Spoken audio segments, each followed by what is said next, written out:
As I was clearing out the garage ready for our house move, I noticed I had this packed away in one of my boxes.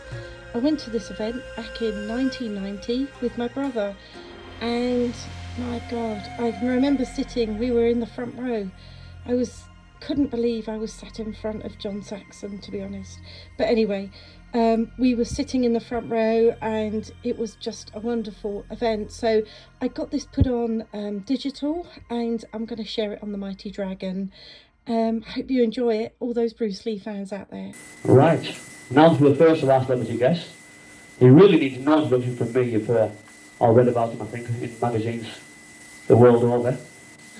Hailing from New York, the United States, Mr. George Tan, the author of the Tracking the Dragon volumes.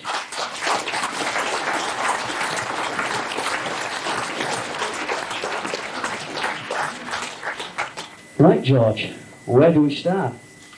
I think the first thing I'd like to ask George is bring us up to date on various people who've worked with Bruce over the years. And the first one that might interest the majority of the fans here, especially the younger fans, like me, is the martial arts director. Few people realise that Bruce did not direct all the fights.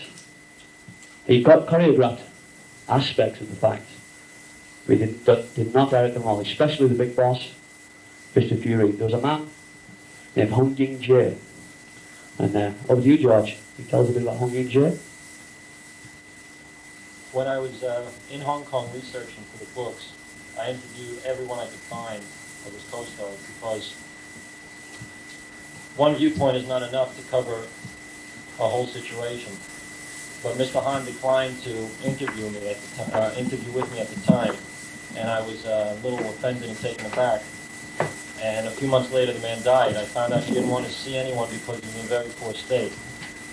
After the first two movies, Bruce and him did not get along very well in terms of creative differences. So when Bruce got his ego up and his technical abilities up as a director, him and Mr. Han parted ways. Friendly, but they parted ways. So Mr. Han, unfortunately, he died last year. So any information from that aspect of him will never be known. He unfortunately took it to the grave with him. Fascinating stuff. I'll have to get that written down, George. Right. Now, this young lady we're going to mention now is Bruce's co-star from The Big Boss. You may remember she loaned Bruce a pair of her jeans. He also had a very small bottom. A lady called Maria He. Maria got smart. She married into money. She got out of the film business, and she lives in Taiwan now, and just living the good life. Sharp but sweet. Now then, this a lady who's, I think, as far as the female co-stars Bruce, I was probably the most famous for the famous kissing scene from Fist of Fury. A 3-minute clinch, that wasn't it, George? Low racing the races on the on the radio. It's Nora Mal. Yeah, Nora. It's funny, but Nora gets more beautiful with every year. I don't know how she does it. She looks even better now than she did back when she was doing the films. Right now, she's doing a lot of singing. Her first occupation was as a singer, and she just did, for instance, a UNICEF show in New York. She goes to Singapore, and right now, with the Hong Kong crisis from 1997, she plans on moving to Canada. She does a little TV work, but not much. I have to say, you've heard a lot of stories of Bruce with Betty Ting Pei and so on, but I think Nora, if anyone, really fell in love with Bruce Lee. You can tell it. She really loved the man with all her heart. Betty, I don't know what her motive was for staying with Bruce Lee, but Nora truly, truly loved the man. So she was one of my favorites to meet, and she had a lot of insight, which was very surprising for a Hong Kong Chinese to have that sort of insight into someone. I guess maybe it was a female's point of view that made Bruce look different. Because we just know him as the guy, the martial artist and so on. She kind of brings the human side out in Bruce. Thank you, George. Now, this leads us to Bruce's co-star, or female co-star from Enter the Dragon, the lady who played his sister. She showed great promise in her later films, and then seemed to disappear off the scene. This is Angela Moy Ying. Yeah, I'm sure you've all seen Angela's movies. She was like the Lady Bruce Lee in the 70s. It's funny, she lives in New York, and I didn't know that until recently. She goes occasionally to Taiwan to make a small movie role. She, like Maria Yi, married into money, and she really doesn't need to work. Recently, though, we've arranged for her to make a movie with the new queen, I guess Kung Fu Cinema, Cynthia Rothrock, filming later this year, called Lady Kickboxer. And Angela's going to play the teacher of Cynthia. So, and again, Angela still looks the same as she did back then. I mean, she's beautiful. And actually, while I'm on the subject, right, because I've seen all these guys come up, like Chuck Norris and Jean-Claude Van Damme, and I think they all stink compared to Bruce Lee. Right, they've got nothing.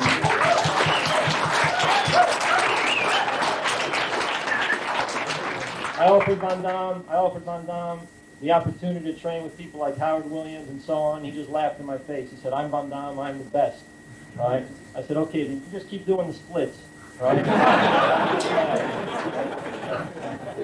You know, one thing I'd like to say, to get off the subject for a moment, is, I mean, originally, I was a little reluctant to do any of this because, you know, watching guys like Chuck Norris take cheap shots at Bruce. When I say cheap shots, Chuck doesn't acknowledge Bruce for what he was. Eyewitnesses have seen Bruce kick Chuck's ass in his backyard. But Chuck just goes on and says, "Oh, Bruce was a great technician." You know, I mean, Chuck couldn't even beat Bruce in his dreams. I mean, there's just no way it's going to happen. And the misconception with the youth now is, oh, Chuck and Bruce, oh, they were both great martial artists. That's not really happening, people. Van Damme, all these people they don't have the substance inside. When you people see a Bruce Lee movie, for once in your life, you know you're watching something real up there. Like, this guy was through and through. He knew exactly what he was doing. One man told me, who didn't know nothing about Kung Fu, and, you know, that we just started talking about and so on. He said, "You know, that guy Bruce Lee, I don't know nothing about this stuff, but when you watch him, you know you're looking at a master." Right? And I said, in Greece, they call him the maestro. When they see Bruce, you know, getting down with someone like Bob Wall, right, they start screaming, "Maestro, maestro."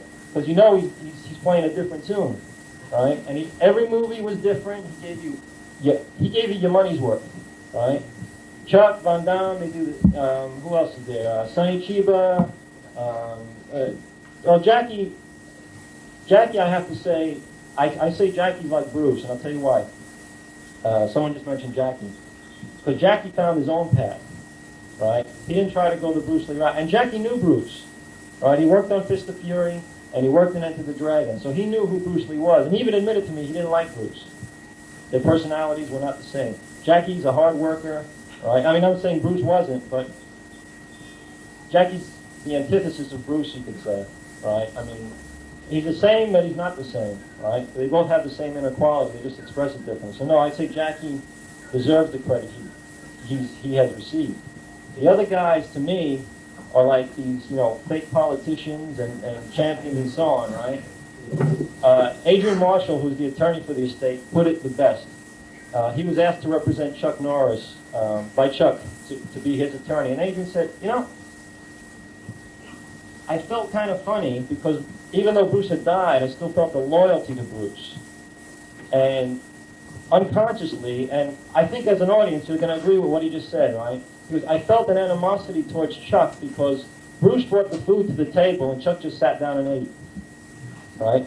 And I said to myself, you know, that's the way I feel. I didn't really think about it. You know, why I had this unconscious animosity towards guys like Chuck Norris. I mean, he's the nicest guy in the world, but I just can't stand his films, you know?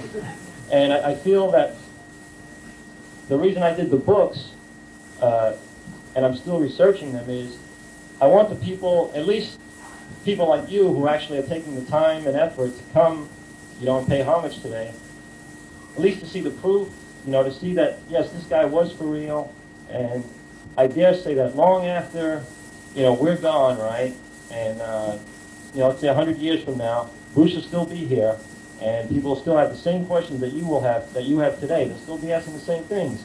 And even if you look at things like the Bible, there's so many misconceptions, and it's gone in so many areas. I feel Bruce will go the same way. You know, a rumor will turn into a truth down the road, and there'll be conflicting stories and so on. So I think if we document everything now, today, while everyone is still alive, everyone still has their memory, there'll be no misconceptions. And I think guys like Van Damme are going to go the route of, you know, Ronnie Van Cleef and Joe Louis. You know, they were just an appetizer for a little while, and then we came back to our senses, you know, looking for some quality. You wrote to that, George. Fantastic. Brilliant. I'm almost scared to ask him about the next person. Mr. Bob Wall. Okay, well, you all know who Bob Wall is. Bob, like Ed Parker and certain other martial artists, in their hearts they hate Bruce because they can never do what he can do. I mean, here these guys, you know, they thought they were getting over, and here comes this little Chinese guy, and he could just blow him away at will. He could do whatever he wants with him, on any level, right? He wanted fame, he got it. Bob Wall, Ed Parker, they can never do what Bruce can do. So what they usually do is they sugarcoat the insult. They'll say, oh yeah, Bruce was the best, but you know that he took Jeet Kune Do to the grave with him. There'll never be another Bruce Lee. They don't want to have another Bruce Lee. All right, well, I got news for them, right? Jeet Kune Do does exist, right? It is a system. There is a methodology to learn it, and for you with the genetics, you can get Bruce-like skills, right? Those of you who don't have the same kind of genetics, you know, reflexes and so on, you can at least get developed to your maximum potential. And you won't look like Bruce Lee. You won't be bouncing around or doing any of that stuff. You'll have your personal best. So Bob Wall, the first thing out of his mouth to me was, oh, you know, easily I could have taken Bruce easily. You know, I was just taking it easy on him. Right? So I didn't say anything because I wanted to get certain materials out of the guy. I didn't want to get him angry. All right, so, you know, he went on, and I brought about how many have seen the Penthouse article that Albert Goldman did where Bob Wall speaks? How many have read that? Right. Yeah, well, in the magazine, Bob opened up his mouth again, and he revealed certain private details about Bruce, some of which were slightly exaggerated.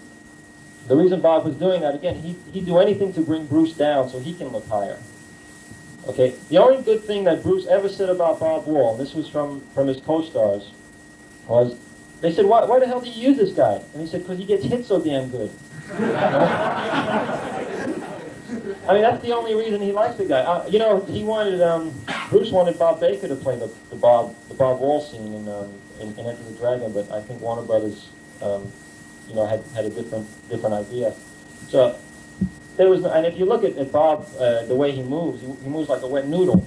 You know, he doesn't really have anything, right? For him to say that, you know, he's better than Bruce, I just don't. It's his ego talking. But coming back to the Penthouse article. Of course, the Lee family was very upset because they considered Bob, how do you say, family. You know, like he's part of the inner circle. And here he just went blabbing away this, and this to a man like Goldman, right? Who's basically he's just as Adrian Marshall called him, a maggot. He feeds off dead people, you know. And he did a poor job with Elvis. He did a poor job with Lenny Bruce. And Bruce Lee was next on his list. And he got guys like Bob Wall to basically confirm what Albert Goldman was trying to reveal. I mean, Albert Goldman already had it in his mind what he wanted to say. He just needed someone who knew Bruce Lee to say, yes, this is true. So anyway, Adrian Marshall, the attorney for Bruce, went to see Bob. And Bob denied everything. Oh, no, I didn't speak to the guy. I was out skiing that weekend when it happened. I didn't know nothing about it.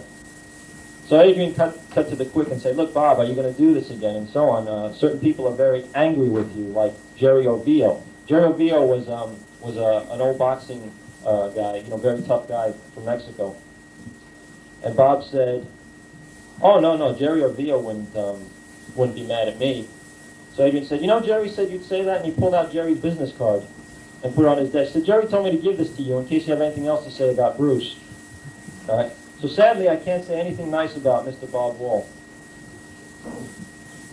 There you have it. Right, I think finally, George, probably one of the most interesting co-stars Bruce worked with, Mr. Sheikh Yan. Mr. Hahn of Enter the Dragon. Yeah, Mr. Hahn, Shekin is still around. He doesn't make films anymore. Unfortunately, he's confined to a wheelchair. And he plays the traditional master role, even till today. I mean, you have to pour him the tea, and he thanks you, and you give him some, you put the food on his plate. He plays that up to the hilt.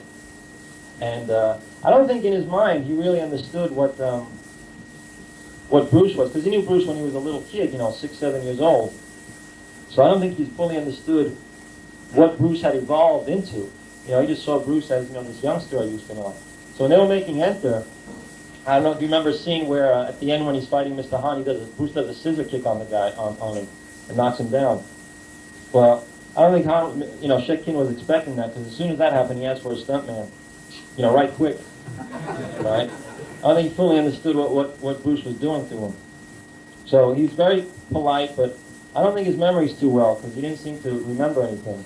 The one thing that I found interesting about him is I had a Japanese, it was like a graphic novel. They took frames from the film and they added cartoon captions, like the dialogue. And he actually sat and looked at every page of that book.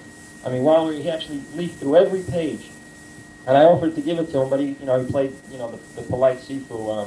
No, thank you. And then I had to start screaming, take the goddamn book, right? And finally said, oh, okay, thank you, right? But the bad news is he is confined to a wheelchair. His legs are given out. On the same note, Bolo, he wanted to come, but Van Damme called him to make another lame movie.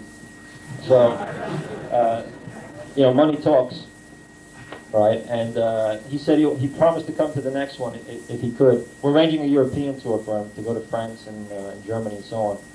So, Bolo, you've all seen how big he is.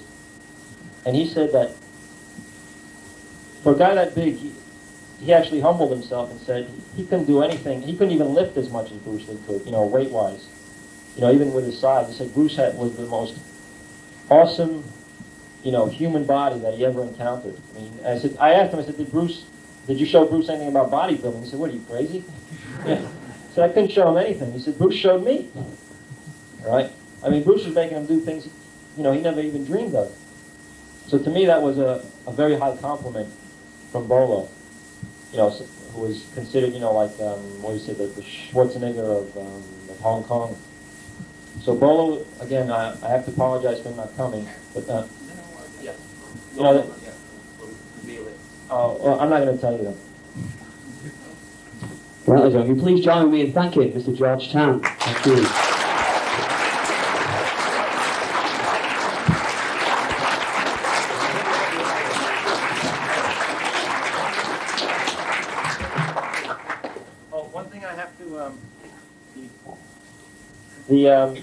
The other guests coming, Howard and Bob Baker.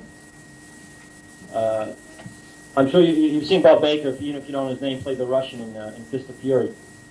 And while I was researching the Oakland aspect of Bruce's life, I met quote Jeet Kune Do man who actually trained I think a couple of hours with James Lee, and he was pretty good though. And he introduced me to Howard. So out of this madman came Howard Williams, who I have to say is hands down one of the most awesome fighters I have ever encountered. I mean, I'll put this guy up against anybody. I mean, Tyson, anyone. I mean, when you look at him, when you look at Howard, he looks like he's 18 years old. Believe me, he's not 18. He started studying with Bruce when he was 15 years old. He actually went into the school when they were still painting it. And Howard actually, he told me, he said he had to run away from home because his folks were divorced and move in with his other parents so he could be closer to the school, because he really wanted to train with Bruce and Jimmy. Now here's a man who has no prior martial arts training. All his knowledge was put into him by Jimmy Lee and Bruce Lee. And fortunately, Howard had the genetics to have Bruce-like abilities in terms of speed, power, and so on. So don't be deceived by the way he looks. Right? Like I said, I think he's the most awesome fighter I've ever seen, and I'll put him up against anybody. Concerning Bob, it took me about a year and a half to convince him to come here today. Because Bob, you've never seen any publicity material on Mr. Baker. He's never gone out. When I first spoke to him, he made it very clear to me, if you say anything wrong, I'm going to throw you out of my house.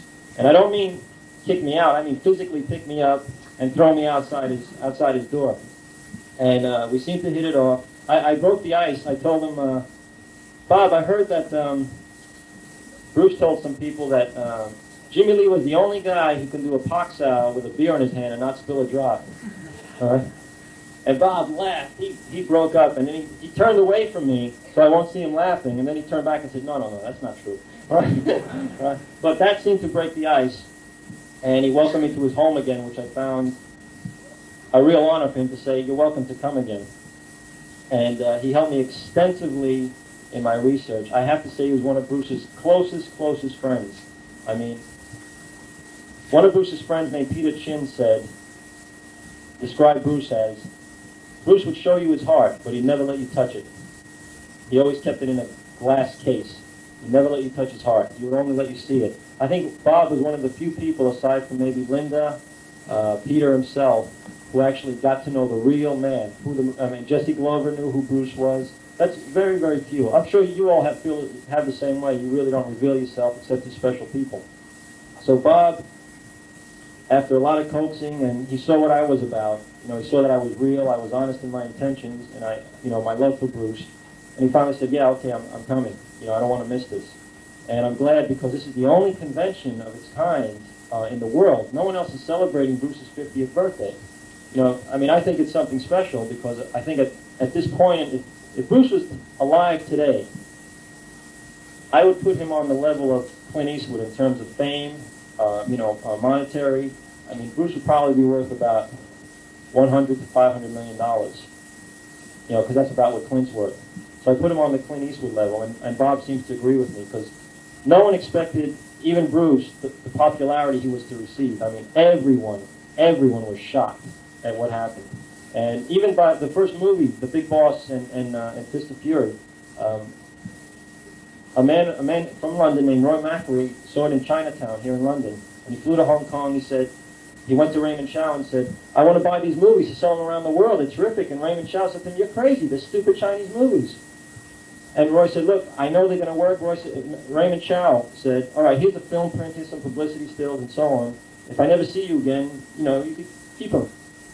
So Roy went to the film markets to try to pawn these off, and he couldn't physically drag buyers into the screening room to watch these movies. He couldn't physically push them in. So he sold one country, Lebanon, and the whole earth seemed to fall after that. He said within 2 weeks, after they saw the Lebanon grosses, which was outdoing everything by 3 or 4 times, it fell. So no one expected the popularity, not even Bruce. Bruce predicted in 1980 he would be worth $10 million. I put that figure about 10 times that. And if Bruce was alive today, none of these other people like Chuck and Van Damme and Ron Van Cleef, they wouldn't exist. They'd be stuntmen in one of his movies. All right? So Howard and Bob, Howard to me represents what a Jeet Kune Do man should be. Now, I don't know what you people have seen before, but what you're going to see today is going to blow your mind. I guarantee it. All right? So I'd like to take the privilege of introducing Howard Williams, all right, my friend and teacher.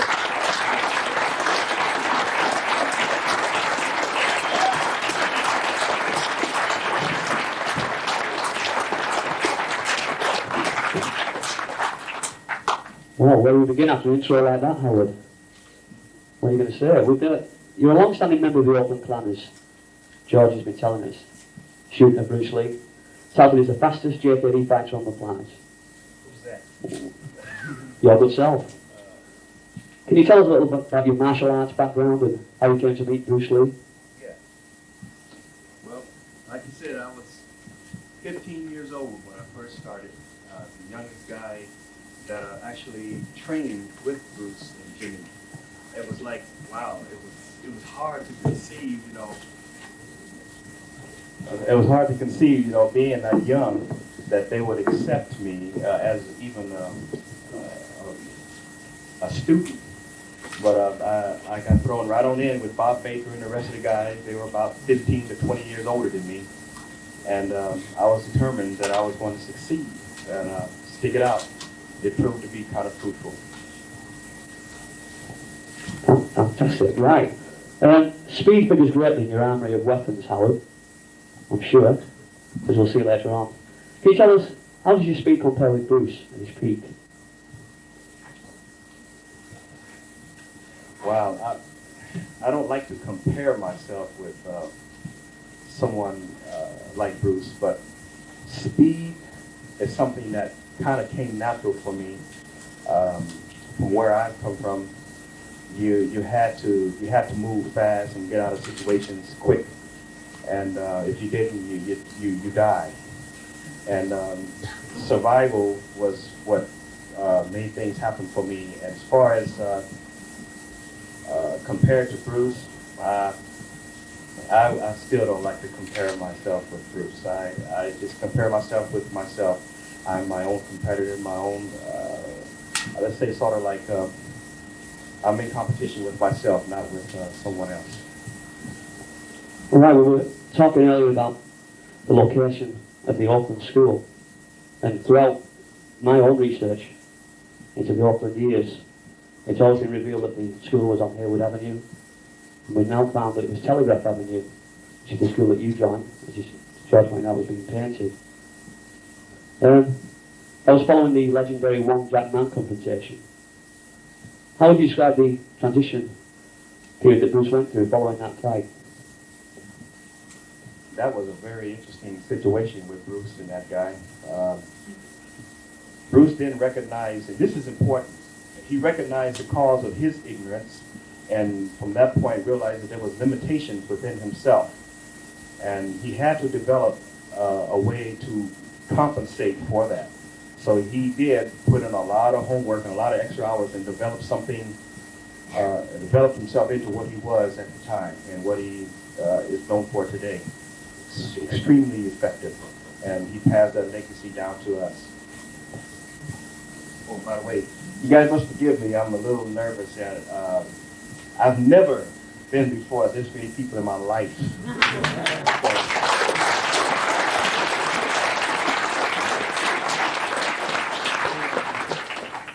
Well, you blown me away, man. Right.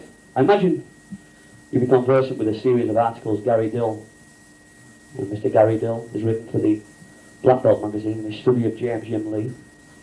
He signed off these articles by describing himself as on the board of directors of the Taekwondo Society. Can you tell us what that entails, and are you personally involved with that?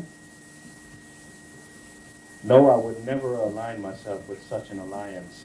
Personally, I don't like to badmouth anyone, but truth is truth, and fraud has to be stopped in its tracks.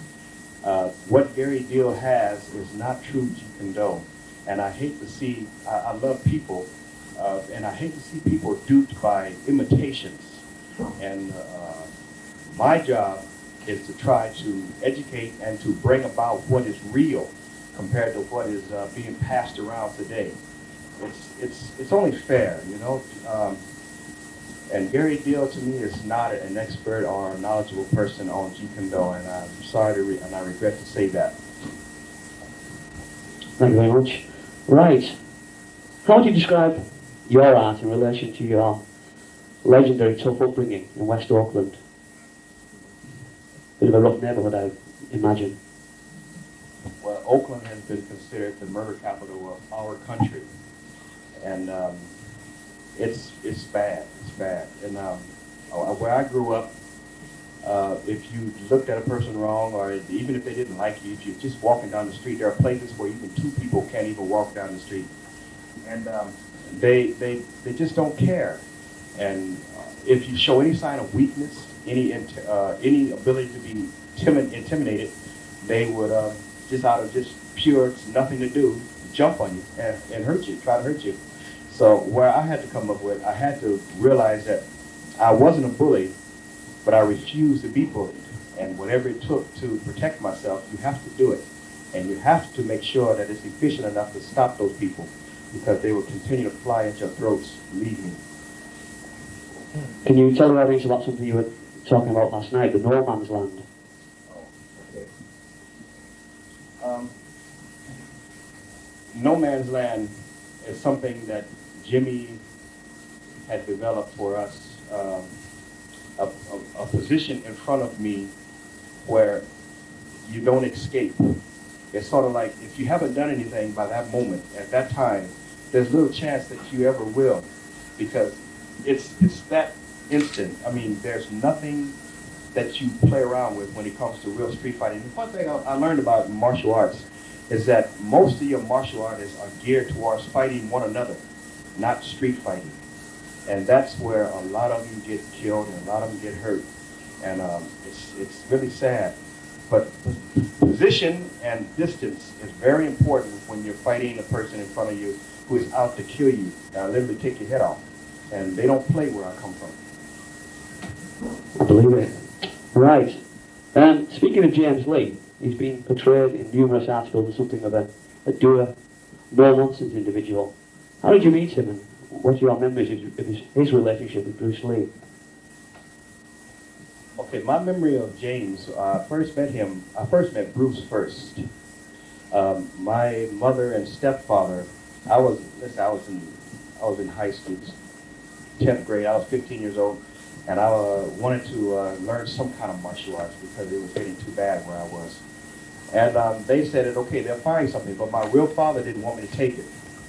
So I had to literally run away from home and live with my mother, go through the court systems, everything, just so that I could take martial arts.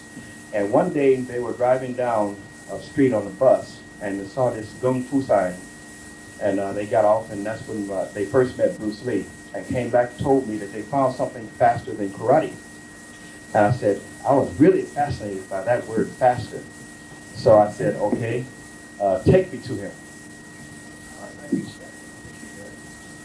And so I went there, and I saw Bruce for the first time, shook his hand, and we met. And unfortunately, at that moment, at that time, it was just about when he was getting ready to go down to Los Angeles to make Green Hornet. And then I was introduced to James Lee. I went to his school and found a home. I was thrown into the water. I was thrown into the advanced class, a beginner, just thrown in. And they said, do your thing, you know. And Jimmy said, don't worry about it, because we would do it enough times that you would catch on. And I said, okay. And then it came to that point where we met, continued training, and it was fun. Incredible. Right, I think finally, before we hand you over to the audience, how do you think Bruce would have evolved as a martial artist had he lived to see his 50th birthday?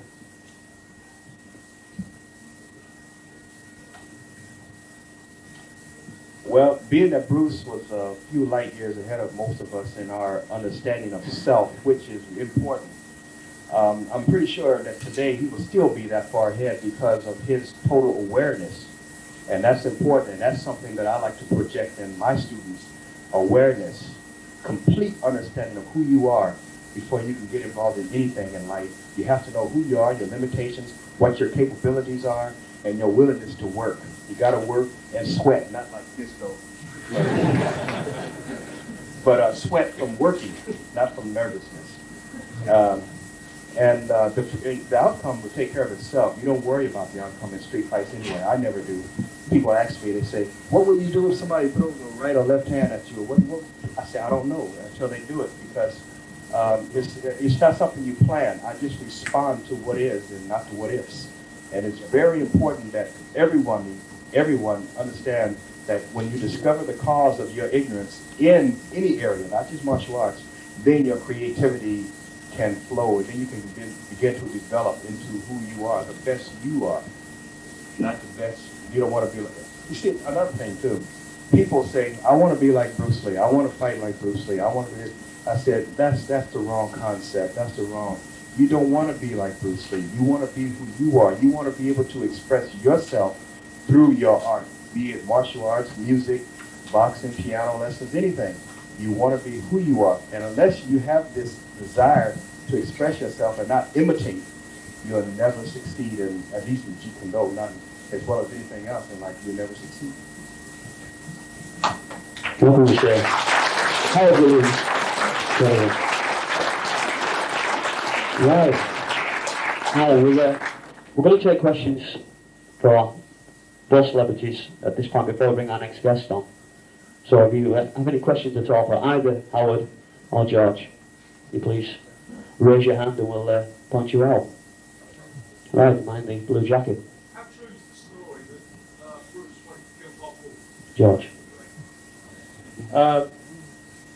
I mean, I think if Bruce knew what Bob was going to do, he probably would have done it, right? But no, it was just what we call face, you know. Because if this happened in America, it would have been no problem.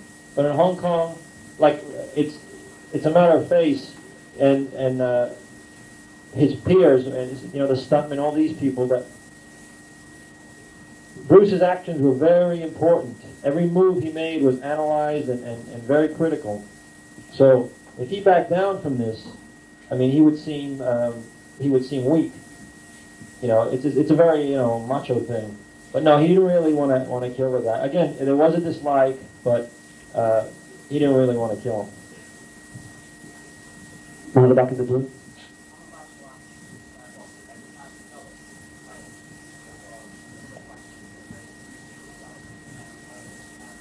Are you, He's talking about how to develop the power. are you speaking of how to develop the power in your technique?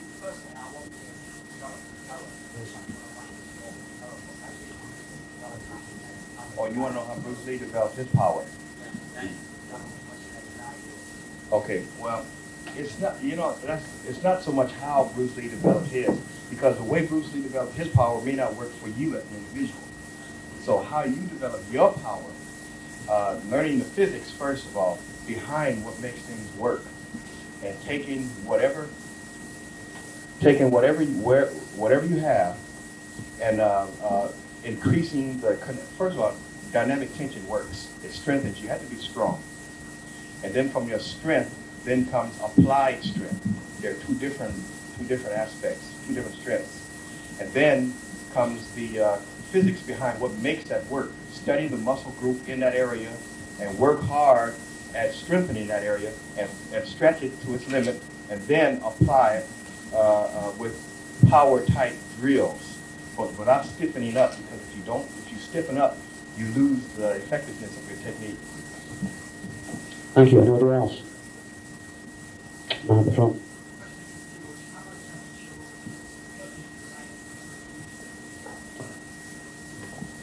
You've seen it all. There's nothing more. I don't mean to shatter your hopes, but that's the reality of it. Nothing of substance of Bruce. One thing people have asked is, what was Game of Death about? You know, what was Bruce conceiving? And from what I've compiled so far, I spoke to everyone who worked on the film except Jabbar. And what Bruce was forming towards the end of his life, and that would have changed also. He planned to play an internationally famous martial artist, and the film starts off in Narita Airport in Japan, and he gets told at the airport that his family has been kidnapped. Now the organization that tells him this are supposed to be the quote good guys. And it builds up, he has to go up this tower, to fight the bad guys. But what he realizes is that the good guys and the bad guys are all the same.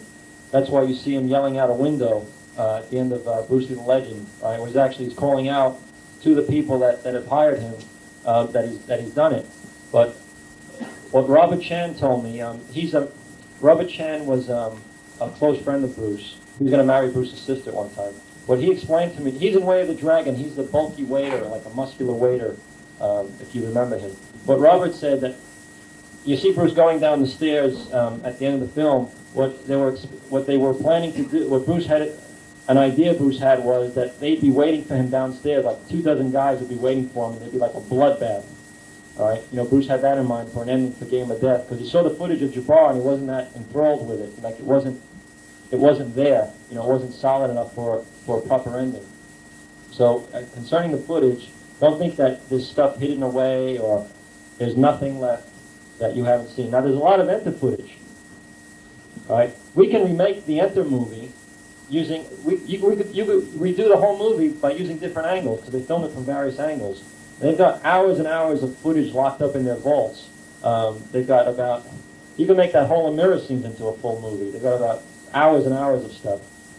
When Bruce, all the accidents you read about, when the snake bit him, when he cut it, that's all on film. All that stuff is on film. But unfortunately, Warner Brothers consider that an old movie, like The Exorcist and so on, and they keep it away in Kansas City in a vault, and that no one's going to take the time to actually go and find this kind of material because it's not profitable to them. You know, they're making new movies. They're making $50 million if they make a Steven Seagal film. They're not going to go searching for footage of Enter the Dragon to make a few $1,000s. It's not going to happen. So, unfortunately, there's nothing much to look forward to in terms. I don't mean to shatter your hopes, but that is the truth. Thank you. Anybody else? The retrospect.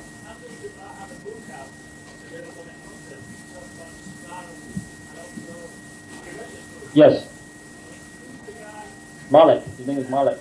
Yeah. That just, I mean, I brought here, I call Howard, right, the myth shatterer, right, because he shattered the myth. Malik is the perfect example. From what Kareem described, this guy had probably a neural system like Bruce's, right? He probably had quick, fast twitch, good reflexes, right? And Bruce had a hard time with him, right? Bruce wasn't invincible. I mean, he was an awesome fighter, but I want people to understand that he could be beaten and that, under circumstances, and that incident is living proof. But the point I'm trying to make concerning that incident, I'm glad you brought it up, is you as an individual could develop yourself and get Bruce-like skills. It's not impossible. I've been told that, there'll never be another Bruce for another 400 years and so on. That incident alone, I mean, Bruce was having a hard time. People think that Bruce would just come in with one shot and, take you out. No, it doesn't always work that way. Let's remember, he almost lost the fight with Wong Jack Man in Oakland. He was actually having a hard time with the guy.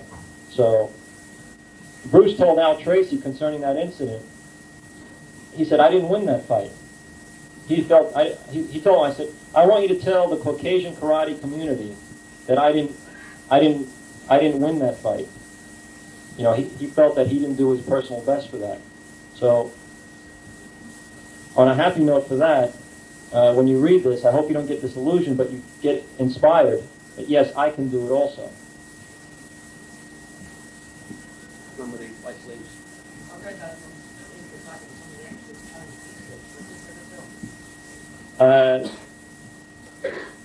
It was filmed in 16 millimeter, and that's no more. Right? But let me tell you something. If you want to get to Bruce, right, you got to go through all those mad stuntmen, right? Because they would have killed for him. So, and one thing you've read about this in Bob's Klaus book, I assume, right?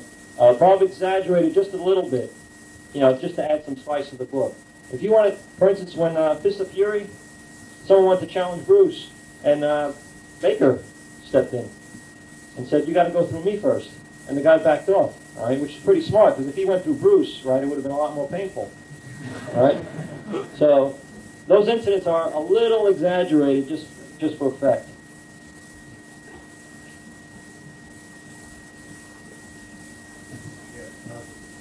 I just wanted to know, I read that book title, Correct. The stuntman for that, his name is Yun Hwa. Okay, his name is Yun Hwa. He's in a. You can see him. You can see what he looks like in Enter the Dragon. There's a scene where some women are flicking some darts into apples, and they're catching them. One of the guys who catches them is a thin guy. He has pop-out ears. Right, that's the guy. And he's also in Fist of Fury. He plays a Japanese at the park where he tells Bruce to go down like a dog. That's his stunt. That was Bruce's stuntman. He did this. He wasn't in Way of the Dragon. Enter. He did the stunts, and you saw him in that little bit. Right, I'm afraid we'll have to move on now, ladies and gentlemen. We will arrive at a point, what probably the most exciting point today, maybe. Without further ado, would you please welcome on stage for his first ever UK appearance, star of Fist of Fury, Mr. Petrov, Mr. Robert Baker.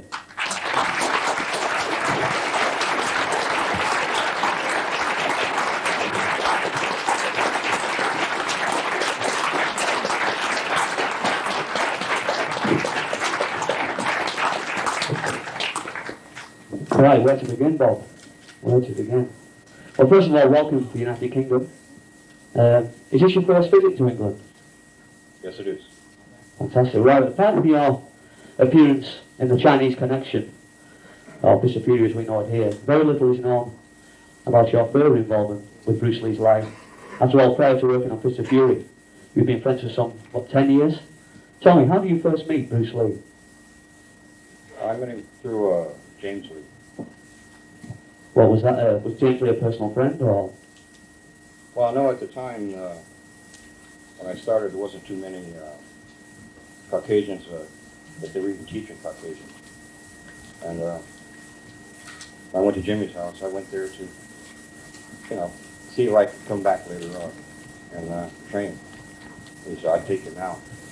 He said, I'll teach you now. Were you surprised by that? Very surprised, yes. You've spoken of an amusing incident during your grappling scene. You might remember the scene from Mr. Fury where Bob has Bruce in the scissors and Bruce bites him. Tell me, can you tell us a bit further about what happened? Well, it was just that I had a hard time because I wasn't an actor. I didn't know how to respond to it. I mean, he had to really fight me. But apparently you pulled away very fast, and what happened to Bruce? Oh, I just about pulled his teeth out. They didn't show it on a film, but he just put his hand over his mouth and was almost yanked his teeth out. Terrible. Right, during the fighting scenes, Bruce asked you to fight in the style of Wang Yu, who was a star in Hong Kong at the time. And he said you were sore from the actual force of contact during the different scenes. Did you actually hit each other? Yes, we did in most of the fight scenes. We were really sparring. Except for the few of the camera angles that were where I was imitating Wang Yu. I see. Pardon? Well, during your time in Hong Kong, you made a promotional appearance on Hong Kong TV for Mr. Fury. What took place? Well, that was just a promotional for the Fist of Fury. Saw him a few days before, I believe. Really can't, quite a while ago. Yeah. And can't really remember everything about it. Yeah. I remember falling down, getting kicked down, getting thrown. I remember all those things. Right, I'm sure the audience are itching to ask you a few questions. Everybody got any questions for Bob? Any at all. Anything at all, he says. Was this promotional thing you're talking about, was it Bruce kicking you or throwing you? Or? Was it Bruce, Bob? Yes, it was Bruce, yes. Which was actually, I always looked at it as a form of training. Taking these punches and kicks, because I always volunteered for them. Anybody else? Man in the white shirt? Did you know any of the martial arts voice acts training? James Lee. Well, yes, I had studied boxing and judo and aikido and classical Shaolin before I even got to James Lee.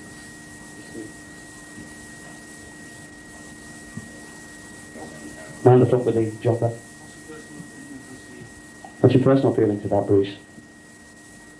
Well, he was a friend and my teacher. I really can't explain what my own things. You mean as far as a martial artist? He was great. I never seen anybody better. Amen to that. Pardon? Amen to that. Right, Bob was speaking earlier about Bruce's magnetism on the screen and his charisma. He was telling me something I hadn't realised. There was a method that Bruce used to practice his looks and everything, how he pretends on the screen. Can you tell us about that, Bob, in the mirror? Well, it was just he always felt that, well, actually, what should I go back to? This was way before the silent flute era came out. He always felt that we used to discuss this, that, if he ever was to open another school, that when you walk through the door, there would be these large red curtains there, and then a sign that said, behind these curtains lies the secret. And then when you open up the curtains, there's just a full-length mirror. And And that would be the way to get into the school. Rather like the book at the end of the Sound of Flute. Yes. Thank you very much, Bob. Anybody else? Yeah, we always hear about books being martial artists, but we never really hear about him himself. What was he like? You know, was he a nice guy or was he naughty or what? Well, yes, he was a very nice man. I'd have to say that I don't know whether I could even express it or not. I mean, he was a friend. I'm sure everybody has friends that you're very tight with, really, really close. You don't have to talk that much. So you don't really. He was just a very nice man. He was a very loving man. He was very, bad temper. But even though being a friend, I never saw him the same way that other people saw him. So I wouldn't get the same feeling as perhaps somebody else would, if he was angry. I think George wants to add something to that. When you ask what kind of guy Bruce was, I'm taking it from an overall view since I spoke to friends and enemies. If he liked you, he'd give you anything, like with Bob. If he didn't like you, all right, just stay out of his way, all right? Because I use one example with a fellow named Al DeCascos, and Al was teaching in the Oakland area also at the time, and there was a little bit of rivalry or something. So at the 67 internationals, Al just won the forums competition, and he was all high and mighty, he was feeling real good. So he saw Bruce, and he ran over to Bruce and put his arm around him. All right. Now, one thing you understand, Bruce did not like to be touched, by people who he didn't know or he didn't like. So he looked at. I'm told by Louis Delgado that he turned around to Al and said, "Dead cold, get your hands off me." And Al was shocked. He was shocked, and he said, "I'm sorry." And Bruce said, "Your apology is accepted, but your presence is no longer wanted here." All right. So, that just shows, the two sides of a human being.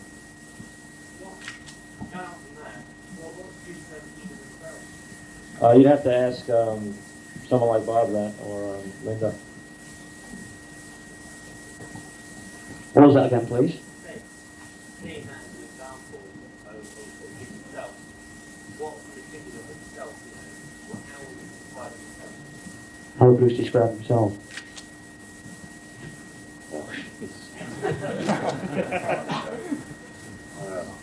I don't know how to say. I wouldn't even want to answer that. How would you describe yourself? Balls in your court. Right, there's something I think few people realise is that you actually did a screen test for Fist of Fury. And you and Bruce ran through like a trailer sequence. And so I think there's some photographs of that circulating today. Can you tell the audience about the screen test? I actually do that again.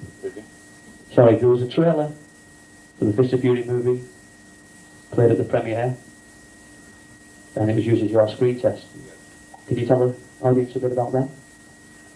Well, I was there in Hong Kong as his bodyguard, and I had never done a screen test or anything like that.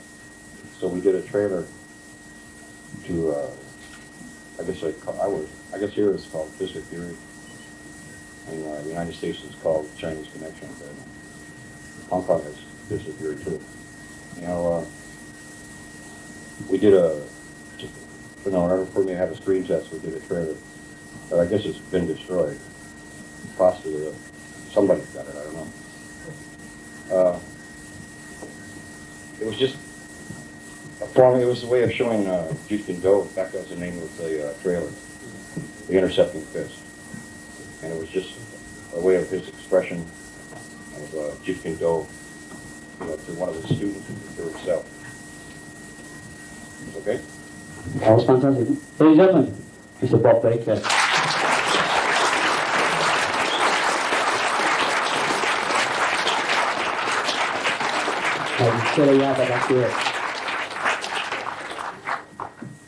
Right, this is where my nerves start to frazzle a bit.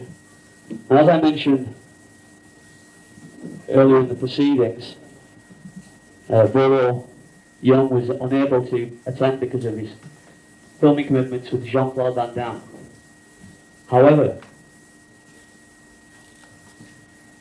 a very special guest celebrity has made a tremendous effort to attend today's proceedings. It's not an exaggeration to describe him as the icing on this very rich cake. It is the first ever public appearance of Bruce Lee's co-star, Enter the Dragon. You know him as Mr. Roper. Ladies and gentlemen, please give a warm British welcome to celebrated film, television and theatre star, Mr. John Saxon.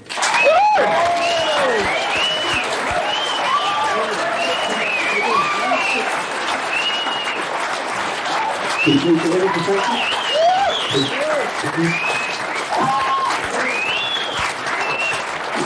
A very, very pleasure to meet you, sir. Thank you very much. Yeah, you'd like to take yourself into it. Are you happy? Did we lie? We never lied. Well, first, Mr. Saxon, I'd like you to begin by welcoming you to the United Kingdom. Is this your first ever visit to England? No, I was here, but quite a long time ago, so it seems like I'm really becoming acquainted with Great Britain all over again. I'm sorry I don't have really more time to spend. I think London is an exciting city, so I'll probably come back sometime soon. We'll look forward to that. Tell me, sir, how did you become a professional actor, and what early movies or TV shows did you make your debut? You know, if you don't mind, I'd like to just, it may be a little late in the program to do this, but since it's about Bruce Lee, I'd really first like to take just a moment, really of quiet and silence to kind of honor his birthday, and recollect my own thoughts about the experience of having worked with him. So if you don't mind, just for a brief time, I'd like to be quiet.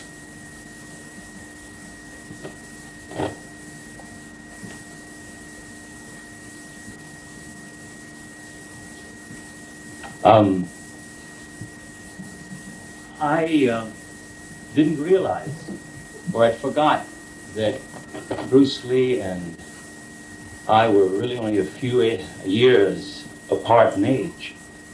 I guess that's because after he died, I guess we all thought of him as he was then, 32 or 33 years old.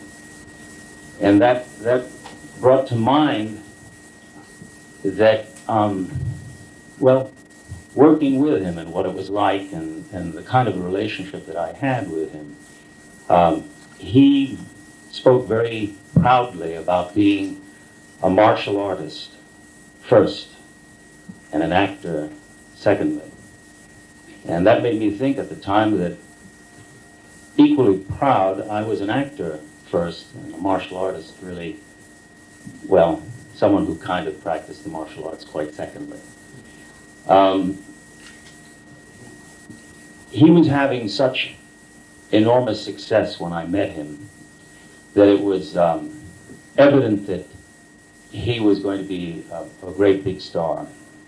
He was already in Hong Kong. And it prompted me to ask him the question, would he consider sometime in his career playing sort of mortal human beings? People who could say, I'm afraid, or don't hit me, or something like that, belying his great ability and prowess. And I remember he sort of stopped and he thought about it. I said, that's interesting. He said, yeah, I'll think about that. And unfortunately, of course, among many other things in his life, well, his life ended and he wasn't able to think about that. I remember now when I first went to Hong Kong, I had never met him. I'd heard about him. And I was quite excited. I remember I spoke to him on the telephone and he invited me to his home one morning. And in anticipation, I felt like, I assume many of you have practiced martial arts, I felt like I was going to go through a Q test or something like that. began rehearsing a form and stuff like that. And I went to his place, and he showed me around, and the gym he had, the home gym, the various kinds of heavy bags and light bags and all kinds of weight equipment and things like that. And I never really studied with him, but he gave me an idea of what it was like to study with him by having one lesson, which was just a kind of a sense of heightened awareness. Then he proceeded to do something with me, which I think he did with a lot of people, which is kind of a joke, private joke of his. He said, "Let me show you how really you should do a sidekick," because I showed him something that I tried, and he said, "Well, let me show you how it really should be done." And he gave me an airbag, and I wasn't aware of this procedure because I guess it had been practiced many times. He put a chair behind me, a sofa, not a sofa, but an armchair, about 15, 20 feet behind me, and he said, "No, don't worry, I'm not going to kick hard, And so he did, and he knocked me clear across the room into the chair, which was his idea, but he didn't realize that I was perhaps a little heavier than he imagined. I broke the chair. And he was very, very perturbed about this because he had just bought the chair, and he didn't expect that to happen. But it didn't dent what began to be a very good friendship. Later that day, we went out to a restaurant, and along with Jim Kelly, and we had a good time. As a matter of fact, it was funny because Jim Kelly sort of acted that day the way he did in one of the scenes in the film where these various Chinese delicacies were prepared. I think, in fact, we had an order of snake of some sort, and that didn't quite suit him, although it seemed okay by me. When we began filming the first day, and I think it was that scene, if you're familiar with the film Enter the Dragon, the banquet scene, I realized Bruce was a little anxious about acting, as I was quite anxious about acting as a martial artist in this film. And I think that was kind of the nub of our relationship. It became something that was pretty friendly because I think he realized I wasn't there to in any way try to upstage him and or even attempt to. And we spent the next 10 weeks working and talking constantly about martial arts and theory and things of all sorts of that kind of nature. I watched him being courted by producers in Hong Kong. They sent the Rolls Royce.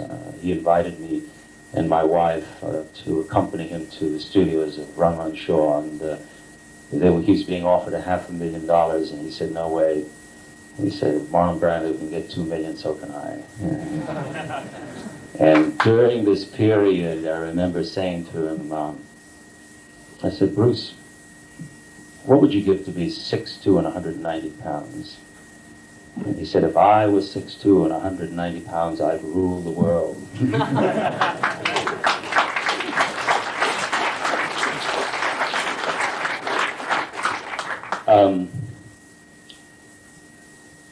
Obviously, he died, and I don't know any more about why or how he died than anybody else, but it's also quite obvious that he has lived with many, many people the whole world around. In fact, I have the constant and frequent experience. One example of which was one day I was in the lobby of a hotel in Los Angeles, and I was on the telephone calling somebody, and I could see through the corner of my eye a fellow walking across the lobby, seeing me. He was a brother, and he made a big kind of gesture of exclamation. And he walked over to me, and I could sense what was going to happen. He said, "Man." And I was still on the telephone calling, and he said, "Man." He said, "I understand Bruce is alive." I said, "No, I'm afraid he's dead." He says, no, man. He says, he's alive. I got it on good sources. He's alive, and he's in a cave in Hong Kong. And he's waiting for the right time to come out. I said, no, I'm afraid he's dead. He said, no, man, are you sure? He said, I got it on good sources. He's alive, and he's in a cave in Hong Kong. He's just waiting for the right time to come out. I said, listen, his wife thinks he's dead. He says, man, what do women know?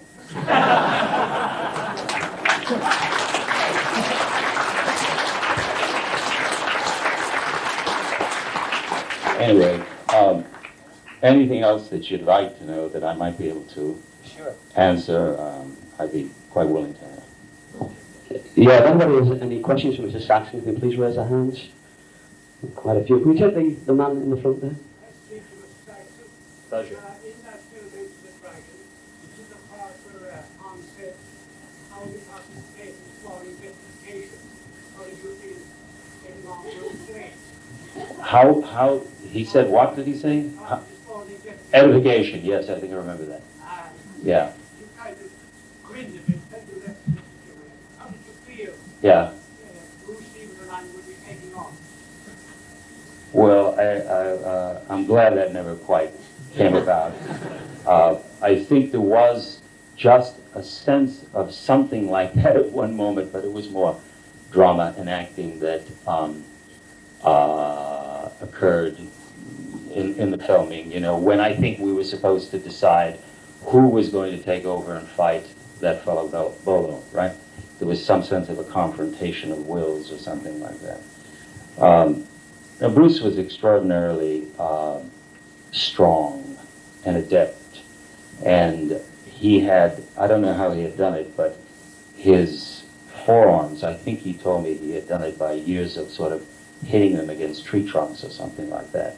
When he hit you, it was something close to paralysis in the muscle. I mean, he did once just give me a little slight kick in the thigh, and he was just so hardened. He trained, I think, every day. It was my feeling and advice to him that he could lay off a little bit and relax. Anyway. Anyone else? Did you witness any of those confrontations that we've read so much about on the set between some of the younger kids? There was one incident that was that occurred one day. You say kid, yes, it was. It was a young boy who was saying something to him. He was seated on the perch of a wall, and he was speaking in either Cantonese or Mandarin, so I didn't know precisely what he was saying, but the tone seemed to be challenging. To what degree, I don't know, whether he was insulting or what, but it obviously was something that Bruce felt he had to address, and he very quickly did, and the kid had a nosebleed and begged off. And that was about the only thing I saw in that show. Anyone else about the front there?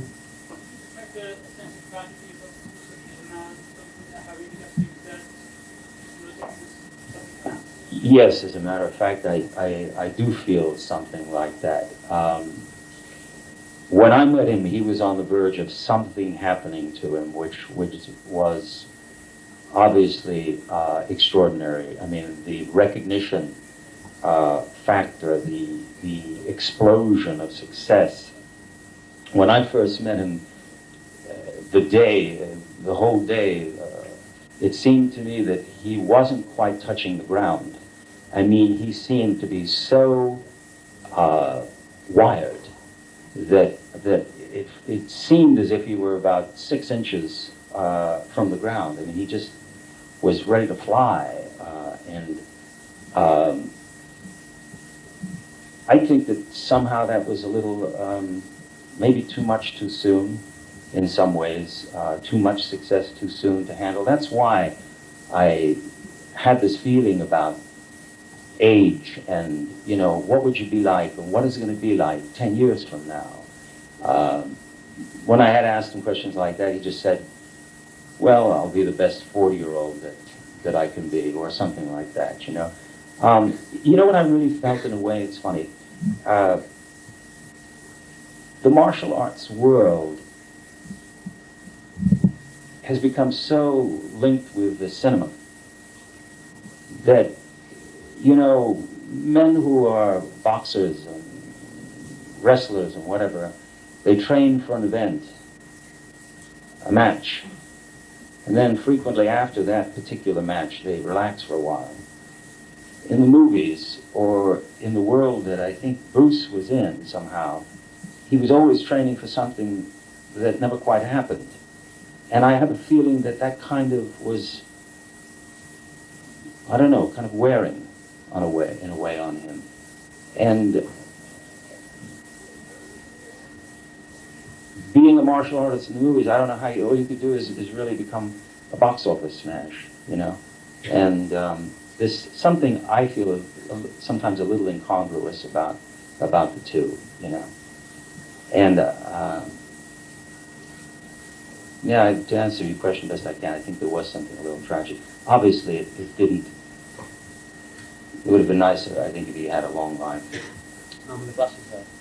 Do you ever advise him sort of calm down to get a bit stressful? They always explain you have to go under that time. Was I trying to advise him to do that? Yeah, I did, in you know, joking ways, kidding, in fact, just saying things, hey, have a glass of wine with dinner, why don't you?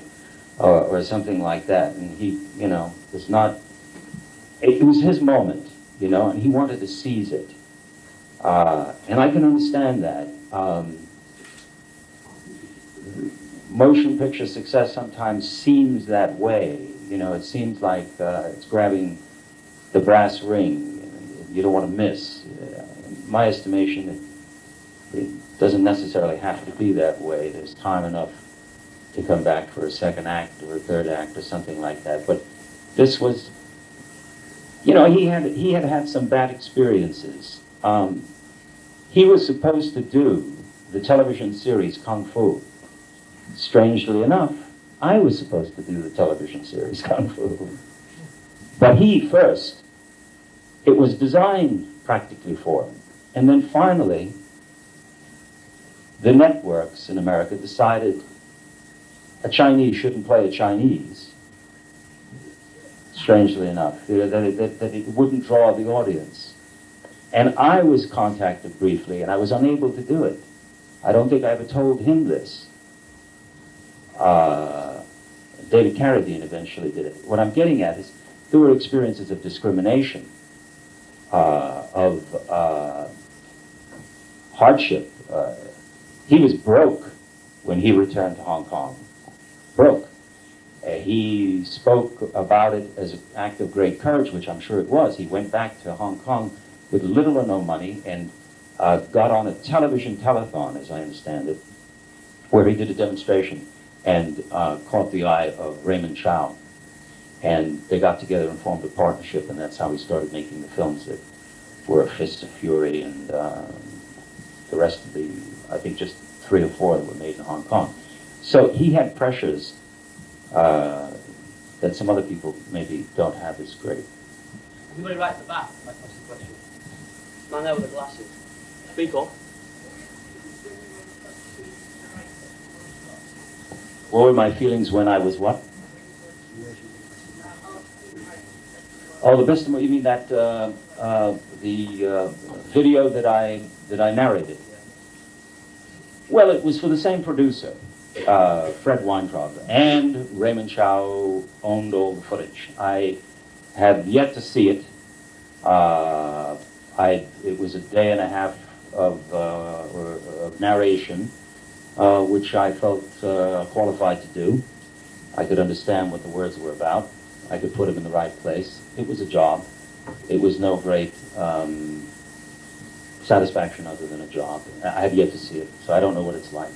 I hope it's decent. Anybody else? First off, the new fight was a lot of movement. Did you see any funds, any release on the fight before? May the 10th? Well, no, here, but I'll tell you, what happened that I remember now is that May the 10th, huh? Well, sometime in May, I was trying to recollect this morning, sometime in May, I was in Los Angeles, and I got a telephone call from him. He came to Los Angeles. And I said, well, what are you doing? You know, what's up? What are you? He said, well, I'm going to the doctor. And I said, well, why? He said, well, I've been having some problems. He indicated, if I remember correctly, that he had been fainting. And he did say to me, very cryptically, there may not be a Bruce Lee. And I thought that was, it chilled me, and the only way I could respond to it was kind of, joshing and kidding. I said, oh, what are you talking about? Come on. But it made an impression upon me. So I remember I called him back about 3 days later, and I said, so what's the, he said, great, man. He says, the doctor says I've got a body of an 18-year-old. And he was really feeling chipper and fine, and that was the last I ever spoke to him. So I don't know anything about a blow or what may have happened to him. Anyone else? But how much do you believe that you guys will let her get killed? I have no reason to believe anything else. There are always conspiracy and theories going about. All I could say, I remember, I had done karate for about 4 years. By the time I Enter the Dragon, I had stopped training in any way of any seriousness. But I was interested. I always have, and I still maintain an interest in various things. And I was asking him a lot of questions about things like Tai Chi Chuan and various Chinese martial arts, which he was not very admiring of, strangely enough. In fact, he said, okay, he said, I'll arrange for you to meet somebody. And I did. He arranged for me to have a meeting with somebody who headed up, I don't know what it was called, some organization in Hong Kong. And the guy, I think, was a practitioner at Sing Yi. And I didn't get much out of it because he wasn't much interested in teaching me or anything like that. But I did get a feeling that there was an animosity toward Bruce, that they regarded him as brash, that they regarded him as an upstart or something like that. Whether there's any foundation that there was any foul play, I have no way of knowing. I felt, from knowing Bruce and what I've tried to indicate already, that he had an extraordinary nervous system, that he was tuned like a racing car, and that you can't stay that way for your whole life or for any great long periods on end. And for him to react in a very, very odd way to some kind of medication, which is what I understand happened, that he took something like Emprin, something that wouldn't affect me, very much, but had a great effect on him, seems possible. I don't know what the word's called. Acoustics. I don't know if that's what strength that is. Yeah, it was an acoustic pill. Any further questions? No? John, what have you taken forward from Bruce since he passed away in terms of did he have an impact on the way you view your life, or do you still train at all? Or?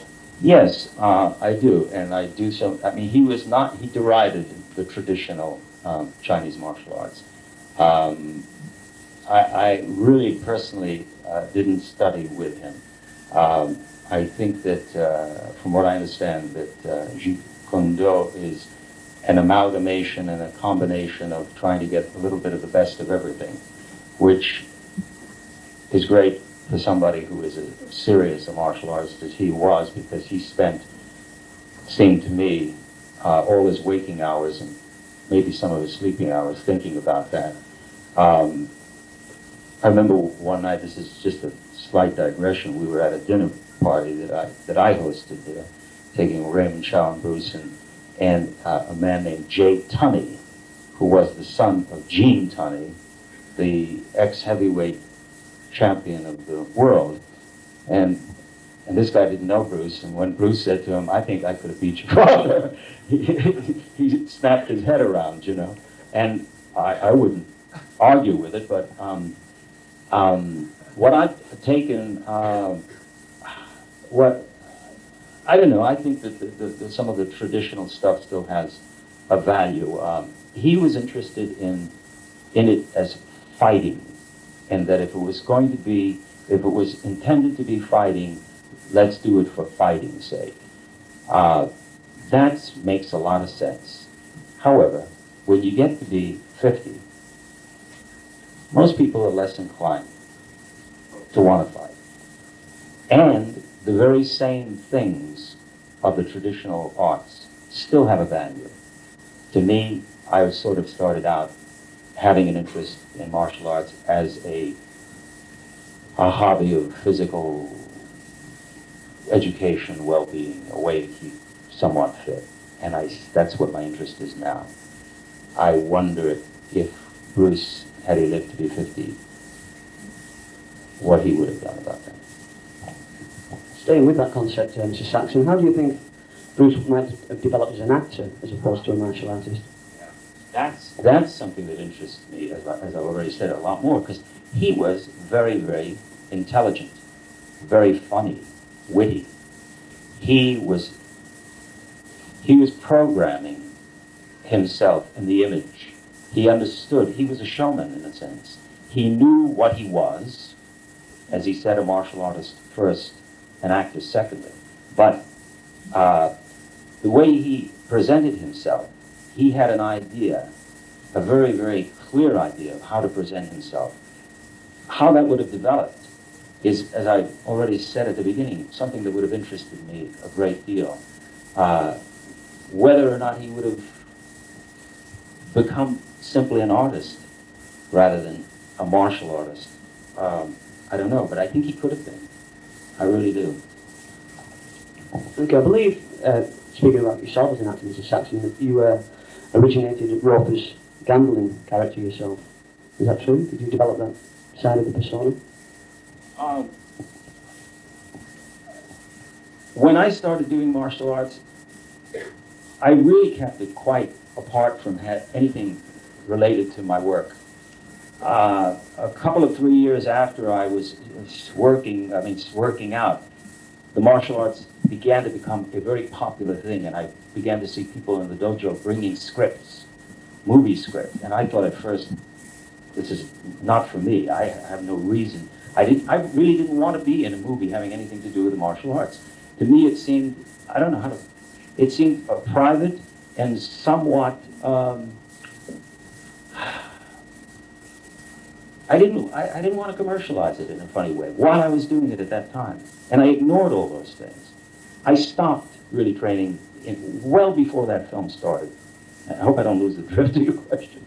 But what I'm getting at is, by the time the script came to me, I had less strong feelings about something pure with martial arts. And I said, yes, this is going to work. This is going to be a success. I can see somehow that it's the timing is right. Then I had a funny second thought about it. I mean, I'd agreed to do the film, and then I had a second thought, which was, what am I doing? This is a job for a stuntman. And I almost decided not to do it. And I'm glad I did do it, because for one thing, I wouldn't be here. Let's see, I think I have drifted away from your question as well. I've heard a story that... So the script, the reason I didn't want to do it was that the script was about that thin. I mean, it was like hardly a story. And I told the producers one day, I called them and I said, you know what? I don't want to do it. And there was the longest silence. And they said, can we talk about it? I said, not really. I'm sincere. I really don't want to do it. And they said, can we talk about it? I said, no, I really don't need to be convinced, because I just don't want to do it. Why? Well, I think it's not enough of an acting role. Let's talk about it. All right, so I did. And we talked about it in terms of acting and embellishing the character and so on and so forth. And that's what hooked me. Had I known that Bruce Lee wanted me to be in the film, that he had seen me a couple of years before at a demonstration of the Japanese karate school, which I was a member, at UCLA doing some kind of demonstration, and decided that I would be good for this role, I would have asked for some points, meaning a percentage of the film. I didn't know that I was needed or expected to be in it, and that Bruce wanted me to be in it so much. From then on, the work in the film was somewhat improvisatory. There were times when I embellished scenes, when I thought they needed to be. Sometimes the director, I read recently in a book that he wrote on the subject that he thought that I was changing the. I think he really wasn't innately involved in the martial arts or in some of the comic or humorous parts of the film, and that didn't quite appreciate it. I think maybe he might have after they came out on film. I think we all agree with that. Any more questions? Which is an opportunity never to repeat it. You won't waste it. Thank you. Yeah, if you had the chance to film him again, if he hadn't have died, would you have liked to have done that? Oh yes, of course. Yeah, you know, there was a script that he'd written that became, I think it was called, he I think called it something flute, Silent Flute. Silent Flute. Yeah, and it became a film called Ring of Iron or something. Is that right? Well, you know, Bruce was thinking. I mean, when I say that he had great capacities as an actor, and he had written that script in collaboration with Sterling Silliphant, and he was able to conceptualize everything in terms of the martial arts. I mean, to him, I got a little bit of the feeling that the martial arts sort of gave birth to life, rather than somewhat the other way around. I would have loved to work with him again. I don't know what it would have been, but I would have, yeah, sure. Any further questions? Man at the door in the brown jacket.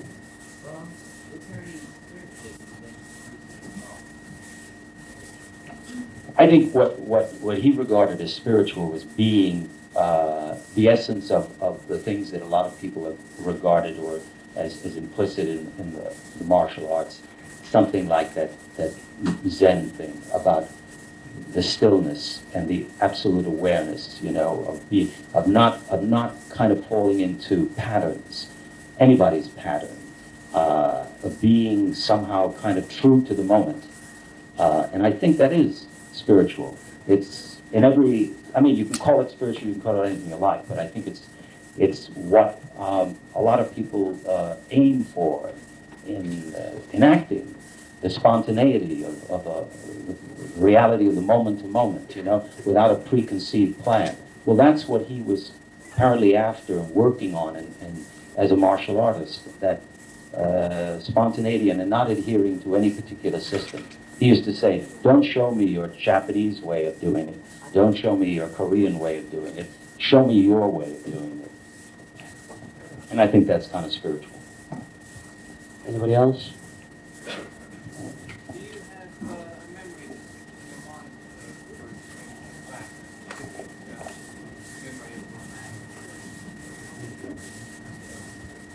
Well, I think, you know, I've mentioned several of them. I guess his laugh. he was funny. He was very, very energetic. He was always laughing. And when he was cross, one could tell that too quite quickly. I have a warm recollection of him in general. Any further questions? The man in the servant there?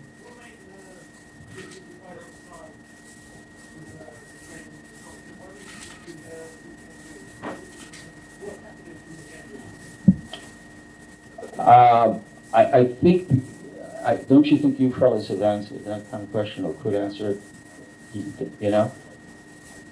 I'll tell you, all I can recall was that he just felt that one particular approach was not sufficient for all situations. I think I remember him saying that he had done Wing Chun and then he discovered that there were shortcomings, that you couldn't do certain things with Wing Chun. So he used as much Wing Chun, as I understand it, as he thought, you know, suitable in certain circumstances, and began to enlarge. And his library, he had an enormous library of everything having to do with martial arts, including fencing. And I think he picked up, his brother, I believe, was a fencer. And I think he picked up a lot of things from fencing and Western boxing. and grappling arts. He was very respectful of judo and jujitsu. So his thing was to be a complete martial artist, not just a representative of one particular national approach. And so I guess he put as many together as he thought suitable. Am I right? I imagine, Mr. Saxon, there were many opportunities to share pointers on both sides of the art. Him to you as a martial artist, you to him as an actor. Do you think there's anything you maybe, any tips you gave Bruce as an actor? I think the only thing that really worked with regard to our working together was that he sensed that I was not competitive with him as an actor. I wasn't. I was trying to do my role and fit it in the best way with the whole story, and I think that relaxed him. And I think it's one of the reasons that we had a friendship. I mean, I think he liked me. I wasn't trying to upstage him or use any acting tricks to gain some kind of an advantage, in some ways. And I think that just worked in all the scenes we did. As a final question, I think, Mr. Saxon, were there any humorous moments on the set of Enter the Dragon you can recall? Well, there were a lot of things. I mean, it was a picture that lasted a long while, about 12 weeks shooting.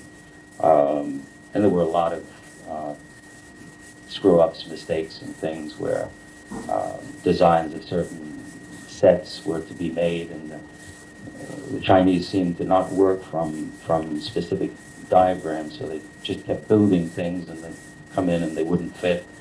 So they'd go out and build another, and perhaps still wouldn't fit. I don't know of anything particularly humorous that I can think of offhand. There's very little I can add to Mr. Saxon's talking this afternoon. I'm overwhelmed, I'm sure you are. Could you please join me in thanking Mr. Saxon very much indeed.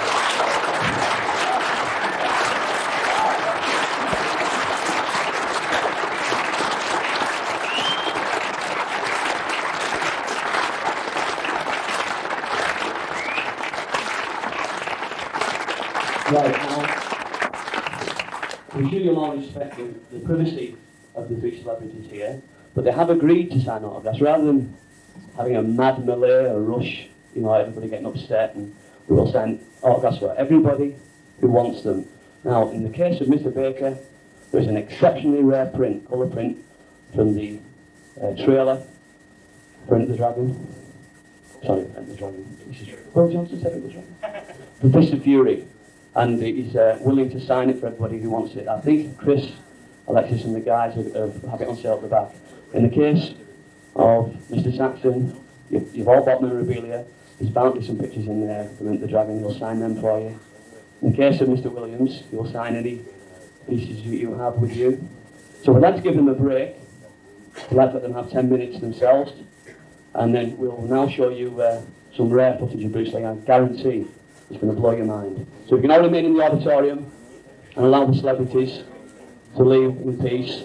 Please, can you all remain in the auditorium for 10 minutes to allow the celebrities to leave in peace. And the footage will now begin in about 1 minute's time. Can you all remain in the auditorium, please, to allow the celebrities to find their way out. Leave them off.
Your friend of my family.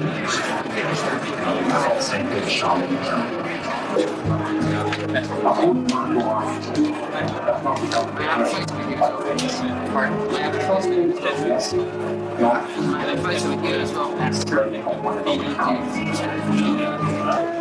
Well, I made a black dog. Gentlemen, welcome.